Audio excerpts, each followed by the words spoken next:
Git ഹബിൽ എങ്ങനെയാണ് നമ്മളൊരു project deploy ചെയ്യുക അല്ലെങ്കിൽ ലൈവ് ആക്കുക ഫ്രീ ആയിട്ടുള്ള ഹോസ്റ്റിൻ്റെ സഹായത്തോടുകൂടി ചെയ്യുന്നതെന്നാണ് നമ്മൾ നോക്കാൻ പോകുന്നത്. ഈ കേസിൽ ഞാനിവിടെ എൻ്റെ ഒരു വെബ്സൈറ്റാണ് ഡിപ്ലോയ് ചെയ്യാൻ ഉദ്ദേശിക്കുന്നത്. അപ്പോൾ നമ്മുടെ വെബ്സൈറ്റിൻ്റെ റെപ്പോസിറ്ററി കയറിയ ശേഷം അതിൻ്റെ സെറ്റിങ്സ് എടുക്കുക. സെറ്റിങ്സ് എടുത്തു കഴിഞ്ഞാൽ അതിൻ്റെ അടിയിൽ പേജസ് എന്ന് പറഞ്ഞ ഓപ്ഷൻ കാണാൻ പറ്റും. പേജസ് ക്ലിക്ക് ചെയ്യുക. നെറ്റ്വർക്ക് കുറച്ച് സ്ലോ ആണ്. ഓക്കെ, അതിൽ ബിൽഡ് ആൻഡ് ഡിപ്ലോയ്മെൻറ്റ് പറഞ്ഞൊരു ഓപ്ഷൻ കാണാം. ആ ബിൽഡ് ആൻഡ് ഡിപ്ലോയ്മെൻറ്റിൽ ഡിപ്ലോയ് കൊടുക്കുക.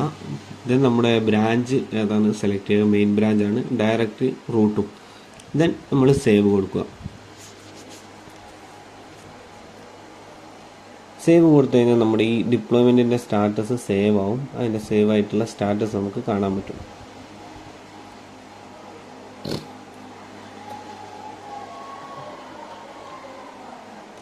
ഓക്കെ, ഗിറ്റബ് പേജ് സേവ് ഇടുന്നു മെസ്സേജ് വന്നിട്ടുണ്ട്. അപ്പോൾ നമ്മൾ വീണ്ടും തിരിച്ച് നമ്മുടെ റെപ്പോസിറ്ററിയിലേക്ക് പോവുക. റെപ്പോസിറ്ററിയിലേക്ക് പോയാൽ അതിൻ്റെ ബിൽഡും ഡിപ്ലോയ്മെൻറ്റിൻ്റെ സ്റ്റാറ്റസ് നമുക്ക് അവിടെ ഒരു ഓറഞ്ച് ഡോട്ട് കാണാൻ പറ്റും. ആ ഓറഞ്ച് ഡോട്ട് ക്ലിക്ക് ചെയ്താൽ അതിൻ്റെ ബിൽഡിൻ്റെ ഡിപ്ലോയുടെ സ്റ്റാറ്റസ് നമുക്ക് ലൈവായിട്ട് വീക്ഷിക്കാൻ പറ്റും. ഇപ്പോൾ ബിൽഡ് എടുത്തുകൊണ്ടിരിക്കുകയാണ്. ഇതൊക്കെ ഗിറ്റ് ഹബ് തന്നെ ചെയ്യുന്ന പ്രോസസ്സാണ്. നമ്മൾ ഇതിലൊന്നും ചെയ്യേണ്ടി വരുന്നില്ല. ഓക്കെ, ബിൽഡും കഴിഞ്ഞു. ഇനി ഡിപ്ലോയ് ആണ്.